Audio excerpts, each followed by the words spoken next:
Iyi ni radio BBC gahuza miryango ivugira i Londres kuri metero 19, 25, 31 na 41. Ivugira ku mirongo ya FM mu karere k'ibiyaga bigari no kuri interineti kuri bbcgahuza.com.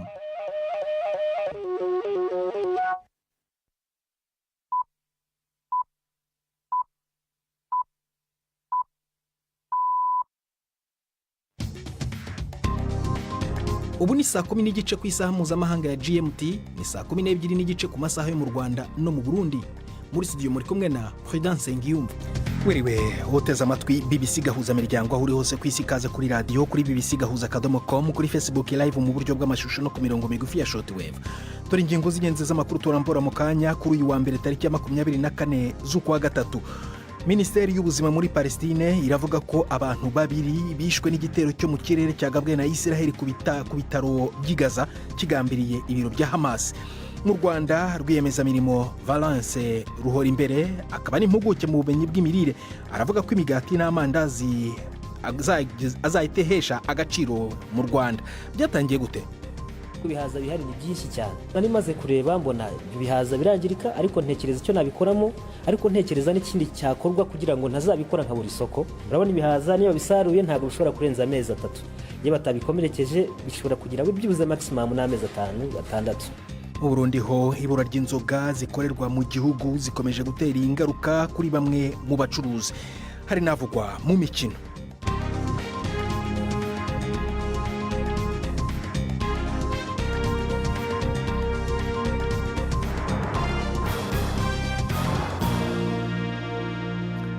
Ibyo byose n'ibindi bikubera muri amakuru ni mukanya nyuma yandi makuru y'ingenzi avugwa ku isi mugezweho na nini radukunda. Ubushikiranganje bw'inkoro yo hagati mu gihugu muri Turkiya buvuga ko abantu barenga 1,100 batawe muri yompi inyuma y'imyeyerekano imaze iminsi yo kwiyamiriza ifungwa ryabaye mu ndwi iheze ry'umukuru w'igisagara ca Istanbul Ekrem İmamoğlu akunzwe cyane aregwa ibiturire. Abari mu myeyerekano barenga 70 bafashwe mu ijoro ryakeye hanze y'igisagara ca Istanbul. Igipolisi kandi cafashe abanyapolitike bagendera ku matwara y'intwaro ishingiye ku gusabikanya ubutunzi, abashingwa manza n'abanyamakuru n'imiburiburi 10 mu mukwabu wabaye mu gaturuturu. Bwana İmamoğlu anegura cyane President Erdogan yatowe ku mugaragaro n'umugambwe wiwe CHP ngo abe umukandida mu matora y'umukuru w'igihugu yitezwe mu kiringo c'imyaka 3. Akanama k'umuryango w'ibihugu vya Buraya kasavye Turkiya gukingira uburenganzira ntayegayezwa bw'abanyagihugu.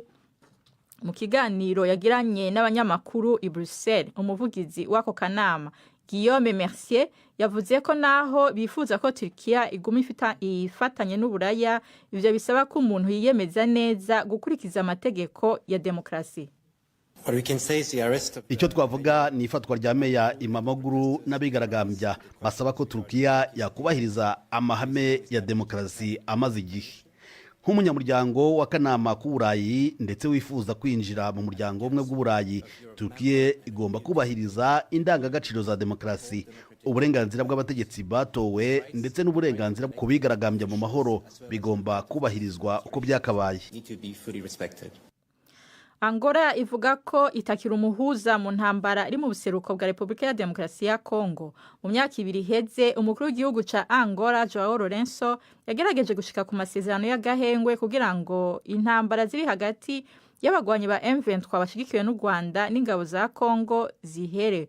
Mu mezi ya vuba heze M23 yarafashe uturere twinshi dukungahaye ku mabuye y'agaciro. Mu ndwi iheze ku buryo butari bwitezwe, Qatar yaratangaje ko yakiriye ibiganiro hagati ya Perezida w'u Rwanda Paul Kagame na mugenzi we wa Kongo Felix Tshisekedi. Umuyobozi w'ishiramwe mpuzamakungu rijejwe kurwanya umugera wa SIDA UNAIDS Winnie Byanyima avuga ko kugabanya amafaranga Amerika yahora itanga bizotuma abantu 200,000 bashasha bafatwa n'umugera wa SIDA ku munsi n'abandi bantu barenga 600,000 bazopfa mu myaka iri imbere. Ari mu kanama i Geneve, Byanyima yaburiye ko ivy'iryo gabanuka rimaze kugira ingaruka mbi cyane ku bagore n'abakobwa. Ni inkuru ya Imogen Fox mwumva mwijwi rya Yvette Kabatesi. mu bihumbi 2004 agakoko gatera sida kishe abantu barenga miliyoni 2. Mu bihumbi 2023 umubare w'abapfa waragabanutse ugera ku bihumbi 600. Guhagarika imfashanyo kwa Amerika gushobora guhungabanya imyaka myinshi y'intambwe yamaze guterwa, bikaba byatuma ubwandu bwongera kwiyongera mu buryo budasanzwe. Gahunda z'ishami rya Loni rishinzwe kurwanya sida muri Afrika zahawe amabwiriza yo guhagarika imirimo mu kwezi kwa mbere, naho amavuriro afasha ababyeyi kutanduza abana babyaye yarafunzwe, ndetse ibigo byatangaga imiti ubu ntayo bigifite. Winnie Byanyima yatakambiye Leta Zunze Ubumwe za Amerika, ari nazo zazaga ku mwanya wa mbere mu gufasha kurwanya sida ku isi, gusubira ku cyemezo cyayo, ndetse yizeza Perezida Trump icyo yagaragaje nk'amasezerano yo kwiyemeza kumenyekanisha kuri miliyoni z'abantu umuti mushya w'urushinge wo kugabanya ubukana bwa sida wakozwe na Leta Zunze Ubumwe za Amerika. Abategetsi bo muri Amerika no mu Burusiya bahuriye muri Arabia Saudite mu gihe Perezida Trump abandanya gusaba ko intambara muri Ukraine ihera vuba. Abarusiya barashaka cyane gusura kuvyura amasezerano yo mu kiyaga cirabura yabafasha kurungika hanze ibifungurwa n'ifumbire kugira ihebe kugaba ibitero ku mato ya Ukraine. Abanya-Ukraine bari mu biganiro bavuga ko ibiyago byabo vyejo mwijoro vyari vyiza, vyibanda ku kurinda inzira y'ubwato no mu kiyaga gitukura. Kremlin yari yashatse korosha ibiganiro. Iyi mwumva ni BBC Gahuza Miryango. Israel yabandanyije gutera ibisasu i Gaza, igaba ibitero by'indege mu bibanza bitandukanye byo muri ako karere. Amazu, imisigiti n'amahema by'abateshejwe izabo n'intambara bivugwa ko byarashweko. Abajejwe amagara muri Palestina bavuga ko abantu baba 60 bishwe mu bitero bishasha. Bavuga ko abantu barenga 700 bishwe kuva Israel isubiye mu bikorwa bya gisirikare mu ndwi iheze. Ivyo bikaba byabaye nyuma yaho Israel yishe ku munsi w'Imana umurongozi azwi cyane mu muhari Hamas, byibazwa ko yari umwe muri babiri bari basigaye bagize ibiro bya politike vy'uyo muhari i Gaza. Igisata c'ishiramwe mpuzamakungu ONU kijejwe kwitaho abana UNICEF kivuga ko Sudani y'Epfo iriko irashikirwa n'ikiza ca kolera gikomeye kuruta ibindi vyose mu myaka 20 iheze. UNICEF ivuga ko mu mezi 6 aheze hari abantu barenga ibihumbi 40 bafashwe n'ico kiza, hagapfa bababa 700. Utwigoro two guhangana n'ico kiza twabangamiye n'umutekano muke wavuye mu ntambara zimaze amahinga menshi hagati y'ingabo za leta n'imigwi yitwaza ibigwanisho mu ntara ya Nile ya ruguru iri mu buraruko bushira ubuseruko bw'igihugu. UNICEF ivuga ko hafi y'icakabiri c'abantu bafashwe na kolera bari munsi y'imyaka 15. Prudent. Urakoze Nina iradukunda kuri aya makuru ya BBC.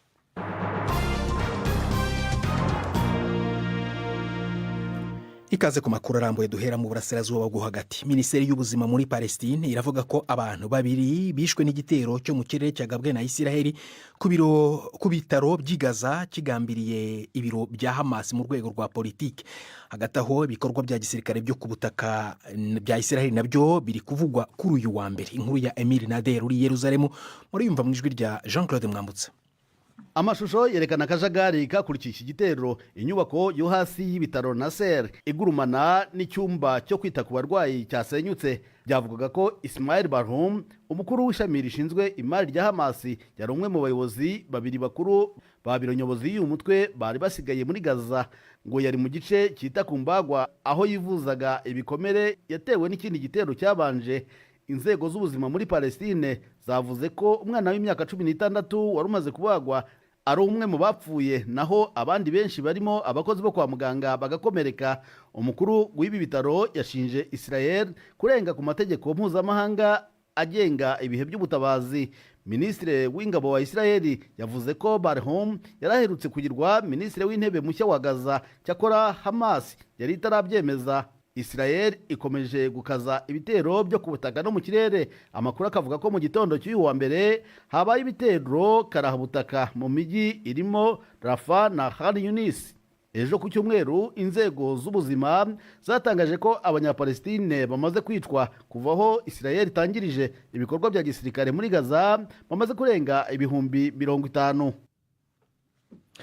tujye mu Bubiligi aho BBC gahuzamiryango yaganiriye n'umugore winjiye mu mateka y'iki gihugu aba umwiraburakazi wa mbere watowe kuba umudepite kuva inteko ishinga amategeko y'Ububiligi yashingwa mu myaka irenga 190 ishize. Umugore Lydia Mutebere Ngoyi akomoka muri Repubulika ya Demokarasi ya Kongo yaganiriye na Alain Majesté uri Buruseli atwoherereza inkuru ikurikira. Byasabye imyaka 194 kugira haboneke umugore w'umwirabure mu nama nshinga amateka y'Ububiligi. Lydia Mutebere Ngoyi w'imyaka 47 yamuka ku bavyeyi babimukira bava mu gihugu ca Repubulika ya Demokarasi ya Kongo. Yavukiye mu gisagara ca Lubumbashi muri ico gihugu akaba yashitse mu Bubiligi afite imyaka 6. Uyu mupfasoni yatanguye gutorwa mu nama z'amakomine aho yararongoye inyubako ahandi akazezwa imibano. Ni kandi impirimbanyi mu mashirahamwe agwanira agateka k'abagore na cane cane abamuka muri Afrika. Nayo kubona yaratowe akaba uwa mbere muri ayo mabanga avuga ko atari gihamana. Le fait pour moi d'être une femme africaine qui siège. Kuba umushinga amateka yamuka muri Afrika ni iteka sigihamana. Kuko nimba ndi ngaha mu nama nshinga amateka y'Ububiligi ndi ku rugamba rwo kurwanya ikumigwa iyo riva hose, ndi ngaha kugira ngo abahora abandi igitsina cabo, amamuko yabo, ubwoko bwabo, ndi ku rugamba rwa politike rwo kurwanira abanyagihugu bacinyijwe nko muri Kongo aho abagore bafatwa ku nguvu. Dutegerezwa kugondoza abategetsi b'abanyagitugu muri Afrika gutegura amatora yizewe na bose, bakareka kunyuruza abamenyesha amakuru bavuga ukuri, bakareka kwica abari mu myerekano basaba demokrasi. Kuba muri iyi nama nshinga amateka ni ingwano sugukayangana. Pour moi, siéger au Parlement, c'est un combat et pas un privilège. Mbega abamuka muri Afrika bobo baba mu Bubiligi bakiguta iryo torwa giwe. Claire ni umunyarwandakazi abi Buruseli. Kugira umudepite ukomoka mu karere k'ibiyaga bigari mu nteko nshinga amategeko y'igihugu cy'Ububiligi bifite inyungu n'akamaro bikomeye mu gutuma igihugu cy'Ububiligi kigira umurongo uboneye muri politike yabwo irebana n'imibanire mu biyaga bigari. Uwo mwizero bahurije ko na Alain nawe nyene aba muri aruko bw'Ububiligi. Uburenganzira bwawe ushobora kubushikako ukabona ko ufise inguvu, ukabona ko ufise ishaka, byose birashoboka. Bimukira nabo muri no myaka canke abazoza nabo nyene batokwitinya. Nayo mu gihe hari ababiligi bamwe bavuga ko bari imperekeza uwo mupfasoni yatowe mu bwambwe b'abasocialiste arabakurira inkoni ku gishitsi. Je suis belge et je suis député. Ndi umubirigi kandi ndi umushinga amateka, sindi imperekeza na gato. Ababiligi bibaza ko twebwe inkewa turi imperekeza, barihenda, ahubwo niwo mperekeza. Aha i Buruseli n'uwatwara Philippe Close aravuga ko abahaba bamuka mu bihugu birenga 180 kandi bategerezwa kubana abatwita imperekeza kubera iyo twamuka barihenda cyane. Iyo hageze amatora dutora ca kimwe n'ababiligi bamuka mu Bubiligi, amashwi yacarangana, dutegerezwa kubahuka, dutegerezwa kugwanira uburenganzira bwacu kuneza abatwamukako. Parce que ce n'est pas pour nous, c'est pour les générations à venir, c'est pour le futur. Lydia Mutebere Ngoyi avuga ko indoto yiwe ari uko n'abandi bagore botorwa ku bwinshi muri ico gihugu c'Ububiligi gifise abirabure bakomoka muri Afrika yo musi ya Sahara barenga umuriyoni. I Buruseli mu Bubiligi, Alain Majesté Barenga. BBC gahuzamiryango tugeze ku isaa moya zibura iminota 18 mu Rwanda no mu Burundi. Mu kanya turagarako ku makuru arambuye. Ndi Prudence Ngiyumva. BBC gahuzamiryango Igoma ni kuri FM 93 n'ibice 8. Ntabwo ari ifunguro ry'abagore cyangwa abana nk'uko bamwe babyibeshya, nta nubwo ari ifunguro ry'ababuze ibindi biribwa nk'uko abandi babikeka. Ayo ni amagambo ya Valence Ruhorimbere, impuguke mu bumenyi bw'imirire food science mu Cyongereza. Amaze gushinga uruganda rukora imigati n'amandazi mu bihaza bamwe bita imyungu, ndetse akanavuga ko bizatuma bisubirana agaciro kabyo. Yongeraho ko ngo ashaka ko iki kiribwa cyakwitabwaho ngo kuko gifite intungamubiri nyinshi. Ku bahinzi bihaza avuga ko iki gihingwa kizagira uruhare mu kuzamura ubukungu bwabo. Ikigali ni inkuru ya Jean Claude Mwambutse. Aha ni mu ruganda rw'imigati Iwacu Bakery Solutions, turi mu murenge wa Kabarore w'akarere ka Gatsibo. Ni uruganda rwifashisha ibihaza mu gihe imigati isanzwe n'ibindi bisa nayo ikorwa hiyambajwe ifarini ikomoka mu ngano. Aka ni agace keza ibihaza ku bwinshi kubera ifumbire nyinshi haboneka, dore ko ari agace korora inka nyinshi. Valence Ruhorimbere, umusore w'imyaka 29, ni impuguke mu bijyanye n'ubumenyi bw'imirire, akaba ari we wiyemeje gutangira uyu mushinga nyuma yo kubona umusaruro mwinshi wangirikaga.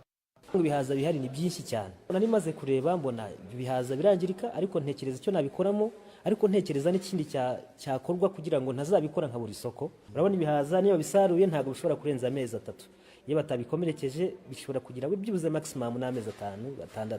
So rero natwe mu rwego kugira ngo twe twabikoresha nubwo umugati tutamara igihe kirekire ariko byibuze barawukonsoma kenshi. Nyuma y'igihe akora ubushakashatsi, Valence yiyemeje gushinga uruganda rukora imigati, amandazi n'ibindi biribwa nkabyo yifashishije igihaza.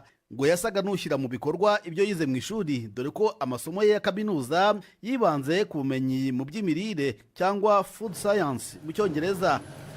Imbere mu ruganda rwe rukiri ku rwego ruciriritse, abakozi babarirwa mu 10, buri wese ashishikariye inshingano yahawe. Muri bo harimo n'abanyeshuri baje kwimenyereza umwuga. Nk'uko byemezwa na Ruhorimbere, igihaza ni ikiribwa gikungahaye ku ntungamubiri, ariko abaturage bakaba badakunda kubirya kubera ubumenyi buke ndetse no kuba batazi uburyo butandukanye bwo kubitegura. Aha rero ngo niho yabonye ishoramari. Igihaza imiterere yacu rero nari amafibre arimo, magnesium zirimo. Murabizi ko ibintu dufata breakfast dufata cyangwa se ifunguro rya mu gitondo, ari gihe abaturage rero benshi bakunze kureba bagafata ibintu mubiri utari bukenere, bikarangira wenda mubiri udakoze neza kubera ko batawuhaye ibyo rushaka.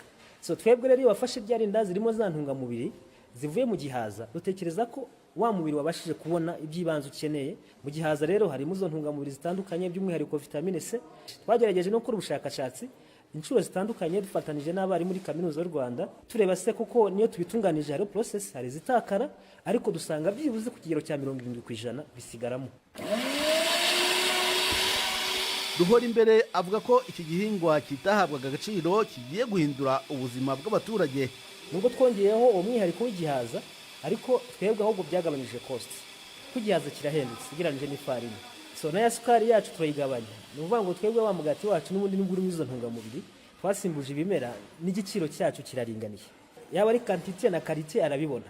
Busanzwe bafata iyo babona ari nazi risanzwe ingano bakeneye bagasanga barabituye bitewe n'uko ibintu byahenze.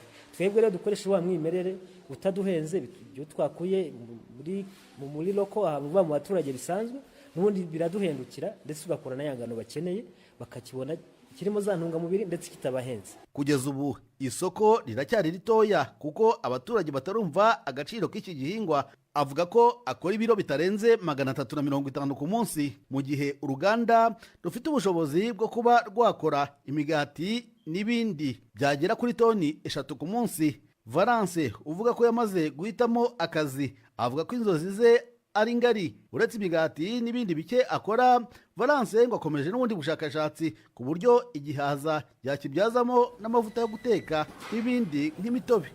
Jean-Claude Mwambutsa, BBC Gahuza Miryango, mu karere ka Gatsibo k'intara y'Iburasirazuba. Tuve mu burasirazuba bw'u Rwanda tujye i Bujumbura, aho bamwe mu bafite amahoteli ndetse n'amazu y'ubucuruzi bavuga ko ikibazo cy'ibura ry'ibinyobwa bya Bralirwa bikomeje mu gihugu biri kugira ingaruka ku bucuruzi bwabo. Biraba mu gihe tumwe mu tubari ndetse twanafashe ingamba zikakaye zirimo nko gutegeka abakiriya kubanza kugura ibyo kurya mbere yo guhabwa inzoga cyangwa ikiri nk'uko kibizwi mu Kirundi. Ni ikibazo kikiri mu gihugu rero, nk'uko tubyumva muri iyi nkuru tubasubiramo ya Gildas Hundi Mpundu. Umubosi yavuze yuko ati jenzo hava mpika abantu baza barayikorera isuku ibyo kudandaza ndabihebe, hama ayugare ntisubiye kwakira abakiriya aronke ndere nk'umuntu umwe akumakora. Uyu ni Emmanuel ajeje gukurikirana ibikorwa muri mwe mu hoteli zo ku mugwa mukuru wa politiki Gitega. Ariko asigura ingene ibintu byifashe nabi kubera ihoteli aramutswa itakironka neza ibinyobwa byishira hamwe Bralirwa bisanzwe bikundwa n'ingenzi. Yemeza ko uruhombo ari runini. Je kuva ntanguye ngaha twaronka inzoga 5 mu ndwi canke 4, mugabo tugeze kuri 2, kandi nako 2 karuswa na rimwe rya kera. Kubera kera ngiye kuri inzoga wasanga ndiko ndiha natwara nko miliyoni urenga, mugabo ngiye kuri ntwara mu 400. Cyumva yuko ubunye turi mu ruhombo rudasanzwe. Dukontorora kundwi ku nzoga gusa zikiboneka naho zaboneka nabi wasanga kundwi ndiko ndaronka 600. Mugo ubunye nta n'ibihumbi 100 ndonka. Kwizo turu zibiri usanga kwituri mu ndiko no guka 40-40-30. Iyi hoteli yarahavuye iragabanya abakozi kubera kuremerwa. Hakiri inzoga neza tukicugurura hari inzoga zikwiye twari dufise abakozi 8, inzoga zigabanutse turagabanya dushika kuri 5, ubu tugeze ku bakozi 2, abandi bose twarabarungitse kandi imishahara twateye tuyitibura. Haraciye hafi imyaka 3 inzoga za Braludi zitaboneka neza mu Burundi.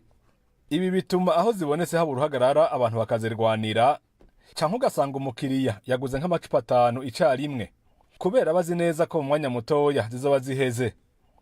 Hari n'ubunywero buzinyegeza canke bukazana amananiza ku bakiriya. Uyu munyagihugu biramaze kumushikira. Oya kabisa ntivyoroshe muri iyi minsi yo gikurondera ikinyobwa ca Braludi.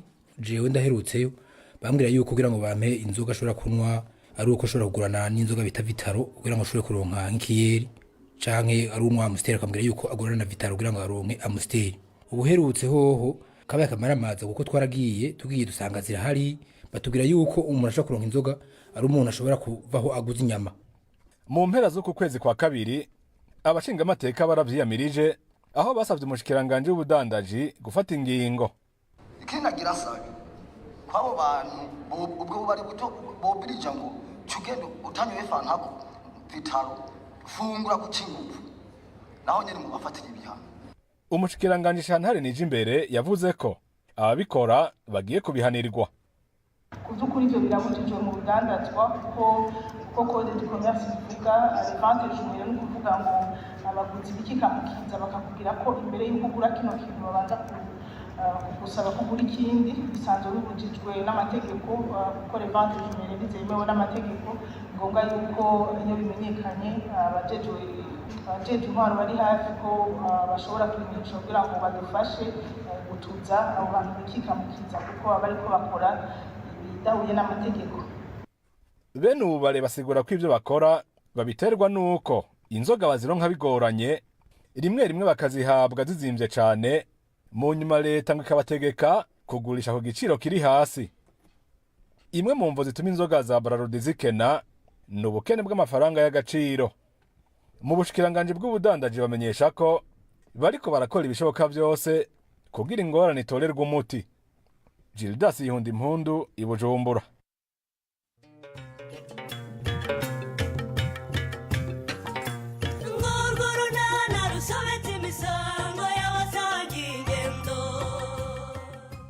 Mu kiganiro unana cyo kuri wa kabiri twabateguriye ntitwavuganye ko Stefano akwishyura amafaranga wamugurije. None niba ntayo yampaye kuki atayaguhase? Uboyoboye ko ari amafaranga ari inkunga y'ingoboka yo kugufasha kwita ku mirire nk'umugore wonsa wo mu muryango ukennye koko. Azi se ko bayaguhera kuyaguriza abaherwe nkawe? Harahagazwe mama we. Aha, ndabimenye mukobwa ja. Ni 12:45 kuri BBC. Sango nejo rero hano kuri BBC gahuza miryango reka ijambo noneho ndihe Yves Bucyana mu mikino. Imikino kuri BBC gahuza miryango. Mwireho neza mwese abateze amatwi BBC y'amakuru y'imikino ndayahera mu mikino y'amajonjora guhatanira itike y'igikombe cy'isi ku mugabane wa Afrika. U Rwanda ikipe y'igihugu Amavubi ku munsi w'ejo azakina na Lesotho ku kibuga cy'amahoro i Remera, ni nyuma yo gutsindwa na Super Eagles ya Nigeria ibitego 2-0. Umukino wabaye ku wa gatanu. Itsinda rya gatatu ubu riyobowe na Bafana ya Afrika y'Epfo, yo ku wa gatanu yatsinze Lesotho ibitego 2-0. Yahise igira amanota 10 ikurikiwe na Benin ifite amanota 8 nyuma yo kunganya na Zimbabwe 2-2. Amavubi ari ku mwanya wa gatatu n'amanota 7. Nigeria Super Eagles yazamuye amanota igira amanota 6 iri ku mwanya wa 4. Lesotho ifite amanota 5 ikaza ku mwanya wa gatanu, naho Zimbabwe ni ya nyuma n'amanota 3. Muri iryo tsinda kandi ku munsi w'ejo Benin izakina na Afrika y'Epfo, Nigeria ikazahura na Zimbabwe. Tugiye mu itsinda rya gatandatu ririmo ikipe y'u Burundi ntamba mu rugamba na Kenya Harambee Stars. Pierre-Emerick Aubameyang yarayatsinze ibitego 2 ubwo Gabo yatsindaga Kenya ibitego 2-1 mu gushaka itike yo kuzakina igikombe cy'isi. Ibi byatumye icyizere cya Kenya kujya mu gikombe cy'isi gitakara. Iyi ntsinzi irashyira Gabon ku mwanya wa mbere n'amanota 15 ikurikiwe na Cote d'Ivoire ifite amanota 13 nyuma yo gutsinda Burundi ku wa gatanu igitego 1-0.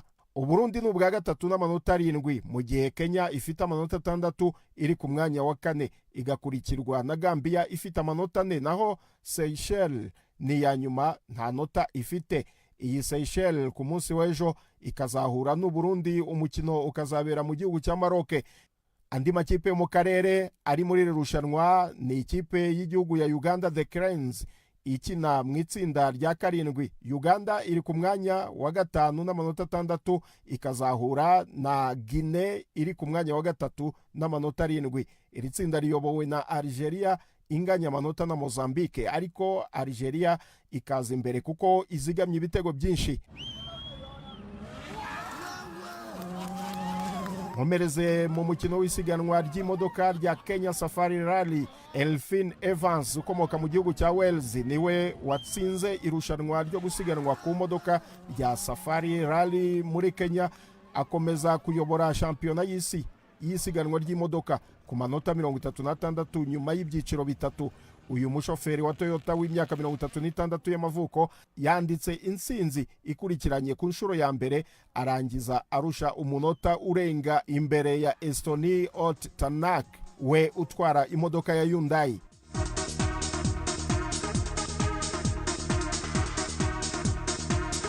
Subire mu mpira w'amaguru ariko ku mugabane w'Uburayi naho haravugwa imikino ihuza ibihugu, ibyo bita National League. Ubufaransa bwatsinze Croatia ibitego 2-0 bwishyura ibyo bwari bwatsinzwe mu mukino ubanza mbere y'uko amakipe yombi akizwa na penalty. Ubufaransa butsinda kuri za penalty 5-4. Ubufaransa bwatwaye icyo gikombe mu mwaka wa 2021 bukaba bwahise bubona itike ya 1/2. Espanye nayo yabonye itike ya 1/2 isezereye Ubuholandi nayo kuri za penalty nyuma y'uko amakipe yombi anganyije ibitego 3-3. Rutahizamu Noah Lang w'Ubuholandi na Lamine Yamal wa Espanye bombi bahushije penalty zabo. Nyuma umunyezamu wa Espanye Unai Simeone akuramo penalty ya Daniel Malen ahesha ikipe ye itike ya 1/2. Espanye niyo ifite igikombe cya 2023. Ayo niyo y'imikino nari nabateguriye uyu munsi. Gendi Yves Bucyana. BBC gahuza miryango muri Afrika no kwisi yose. Urakoze Yves Bucyana kuri ayo makuru y'imikino, ari no kudusingiriza mu gusoza ibiganiro byacu byo kuri uyu wa mbere. Gusa ndabona Nina iradukunda garutsa muri studio kutwibutsa amakuru y'ingenzi avugwa ku isi. Nina.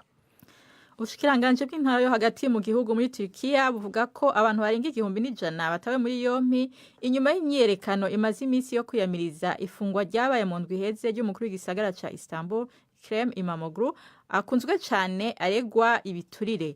Abari mu myerekano barenga 70 bafashwe mu ijoro ryakeye hanze y'igisagara ca Istanbul. Igipolisi kandi cafasha abanyapolitike bagendera ku matwara y'intwari ishingiye ugusabikanya ubutunzi, abashingwa manza n'abanyamakuru n'imiburiburi 10 mu mukwabo wabaye mu gaturuturu. Angola ivuga ko itakira umuhuza mu ntambara iri mu buseruko bwa Republika ya Demokarasi ya Kongo. Mu myaka 2 iheze umukuru w'igihugu ca Angola Joao Lourenço yagerageje gushika ku masezerano y'agahengwe kugira ngo intambara ziri hagati y'abagwanyi ba M23 bashigikiwe n'u Rwanda n'ingabo za Kongo zihere. Mu mezi ya vuba heze M23 yarafashe uturere twinshi dukungaye ku mabuye y'agaciro. Umuyobozi w'ishiramwe mpuzamakungu rijejwe kugwanya umugera wa sida UNAIDS Winnie Byanyima avuga ko kugabanya amafaranga Amerika yari itanga bizotuma abantu 200,000 bashasha bafatwa n'umugera wa sida ku munsi n'abandi bantu barenga 6,000,000 bazopfa mu myaka 4 iri imbere. Abategetsi bo muri Amerika no mu Burusiya bahuriye muri Arabia Saudite mu gihe Perezida Trump abandanya gusaba ko intambara yo muri Ukraine ihera vuba. Abarusiya barashaka cyane gusubira kuvyura amasezerano yo mu kiyaga gitukura yabafasha kurungika hanze ibifungurwa n'ifumbire kugira ihebe kugaba ibitero ku mato ya Ukraine. Prudent. Urakoze Nina iradukunda kuri ayo makuru ya BBC. Nina wabwe rero usoje ibiganiro byacu byo kuri uyu mugoroba ushobora kongera gusanga kuri bbc-gahuza.com. Twadufashijwe na Paul Mason ku buhanga bw'ibyuma byari bibona ariko niyo nkuru Gendi Prudence Nyumba akoze guhitamo BBC Gahuza miryango. Uraraharyana.